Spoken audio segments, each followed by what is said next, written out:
रात का सन्नाटा उस पुराने कॉलेज कैंपस पर धीरे धीरे फैल रहा था, जैसे हर दीवार किसी छुपे हुए राज की गवाह हो। ठंडी हवा के झोंके के साथ पेड़ों की पत्तियां सरसराती थीं, और उसी सन्नाटे में हीर की धड़कनों की आवाज उसे खुद सुनाई दे रही थी। अभी कुछ देर पहले जो हुआ था, उसने उसकी पूरी दुनिया हिलाकर रख दी थी। टीना की आंखों में जलन और गुस्सा साफ दिखाई दे रहा था, और उसके शब्द अब भी हीर के कानों में गूंज रहे थे। तुमने मुझसे मेरा नवाब छीन लिया। हीर ने कई बार समझाने की कोशिश की थी कि ऐसा कुछ नहीं है, कि अर्जुन के साथ उसका बॉयफ्रेंड बनने का नाटक सिर्फ एक मजबूरी थी, सिर्फ टीना को बचाने के लिए बोला गया एक झूठ। लेकिन सच यह था कि उस एक झूठ ने सब कुछ उलझा दिया था। टीना को हमेशा से लगता था कि हीर और नवाब के बीच कुछ ऐसा है जो उससे छुपाया जा रहा है।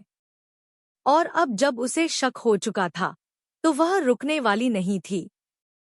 उधर नवाब भी अपने कमरे में बेचैन बैठा था। उसकी आंखों में वही सवाल था जो हीर के दिल में था। अगर टीना को सच पता चल गया तो क्या होगा? नवाब को याद आया कि कैसे उसने हीर से कहा था कि वह टीना को सच बता देगा, कि यह झूठ ज्यादा दिन तक छुप नहीं सकता। लेकिन सच्चाई यह थी कि नवाब खुद डर रहा था, क्योंकि टीना सिर्फ गुस्सैल नहीं थी, वह खतरनाक भी थी। उसे हमेशा वही चाहिए होता था जो वह चाहती थी, और अगर उसे वह नहीं मिलता, तो वह किसी की भी जिंदगी बर्बाद कर सकती थी। तभी अचानक उसके फोन पर एक मैसेज आया, एक अनजान नंबर से। मैसेज में सिर्फ एक लाइन लिखी थी, अगर 24 घंटे में हीर ने खुद को बेगुनाह साबित नहीं किया, तो उसका करियर खत्म हो जाएगा। नवाब के चेहरे का रंग उड़ गया। उसे समझते देर नहीं लगी कि यह कोई साधारण धमकी नहीं थी। उसी पल कॉलेज के नोटिस बोर्ड पर एक नया नोटिस लगा दिया गया, हीर पर परीक्षा में चीटिंग का आरोप। जांच पूरी होने तक उसे एग्जाम में बैठने की अनुमति नहीं होगी। जैसे ही यह खबर पूरे कॉलेज में फैली, हर तरफ फुसफुसाहट शुरू हो गई। हीर के दोस्त भी उससे दूर होने लगे, और टीना दूर खड़ी मुस्कुरा रही थी, जैसे यह सब उसी की योजना का हिस्सा हो। लेकिन किसी को यह नहीं पता था कि इस कहानी में अभी असली खेल शुरू होना बाकी था। क्योंकि हीर के खिलाफ जो सबूत सामने आए थे, वे इतने परफेक्ट थे कि लगता था किसी ने बहुत सोच समझकर उसे फंसाया है। और अब हीर के पास सिर्फ 24 घंटे थे अपने आप को निर्दोष साबित करने के लिए, वरना उसका भविष्य हमेशा के लिए खत्म हो सकता था। अगली सुबह कॉलेज का माहौल बिल्कुल बदल चुका था। हर किसी की निगाहों में हीर के लिए शक था। जो लोग कल तक उसके साथ हंसते थे, आज वही लोग उससे दूर खड़े थे। हीर को ऐसा लग रहा था जैसे पूरी दुनिया उसके खिलाफ हो गई हो। लेकिन सबसे ज्यादा दर्द उसे इस बात का था कि कोई उसकी बात सुनने को तैयार नहीं था। तभी नवाब उसके सामने आया। उसकी आंखों में गुस्सा और दृढ़ता साफ दिख रही थी। उसने हीर से कहा, 24 घंटे बहुत होते हैं सच ढूंढने के लिए। हीर ने उसकी तरफ देखा, जैसे पहली बार उसे उम्मीद की एक किरण दिखाई दी हो। लेकिन उन्हें नहीं पता था कि टीना की चालें उनसे कई कदम आगे थी। टीना ने सिर्फ हीर को बदनाम करने की योजना नहीं बनाई थी, उसने एक ऐसा जाल बिछाया था जिसमें नवाब भी फंसने वाला था। उधर कॉलेज के एक पुराने स्टोर रूम में अर्जुन अकेला खड़ा था।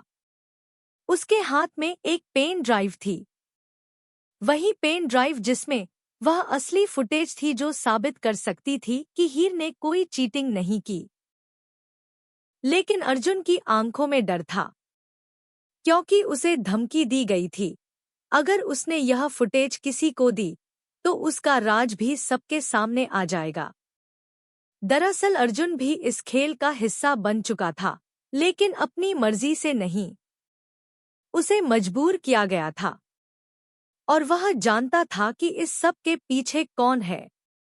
उसी समय बाहर से किसी के कदमों की आवाज आई। दरवाजा धीरे धीरे खुला और सामने टीना खड़ी थी। उसके चेहरे पर वही खतरनाक मुस्कान थी।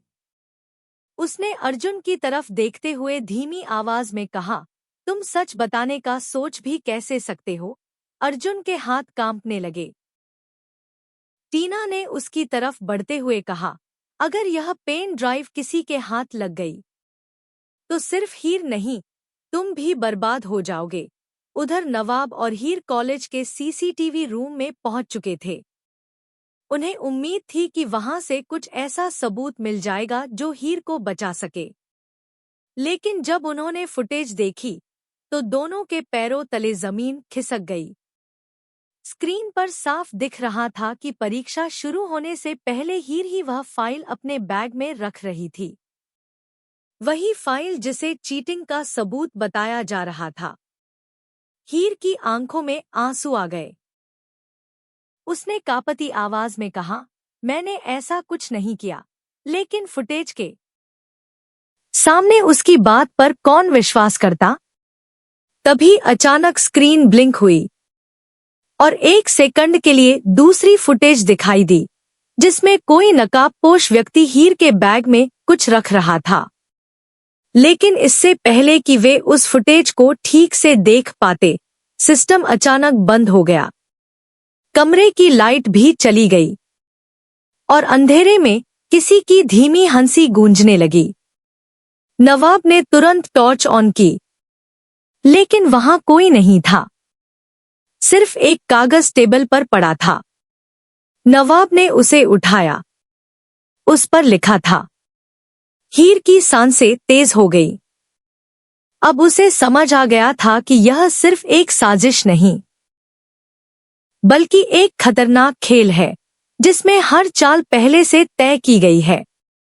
और इस खेल की असली खिलाड़ी टीना हो भी सकती है और नहीं भी, क्योंकि कहीं ना कहीं कोई और भी है जो परछाइयों में बैठकर सब कुछ देख रहा है। सवाल यह था, क्या हीर 24 घंटे के अंदर असली सच्चाई तक पहुंच पाएगी? क्या नवाब उस नकाबपोश इंसान को ढूंढ पाएगा? और अगर टीना ही इस खेल की मास्टरमाइंड है, तो उसका अगला कदम क्या होगा? कहानी अब उस मोड़ पर पहुंच चुकी थी जहां हर सच के पीछे एक नया झूठ छुपा था और हर झूठ के पीछे एक और गहरा राज। अब देखना यह था कि इस खतरनाक खेल में जीत किसकी होगी, सच की या उस साजिश की जिसने हीर की पूरी जिंदगी दांव पर लगा दी थी। रात के ठीक 12 बज चुके थे। कॉलेज की इमारतें अंधेरे में डूबी हुई थी और दूर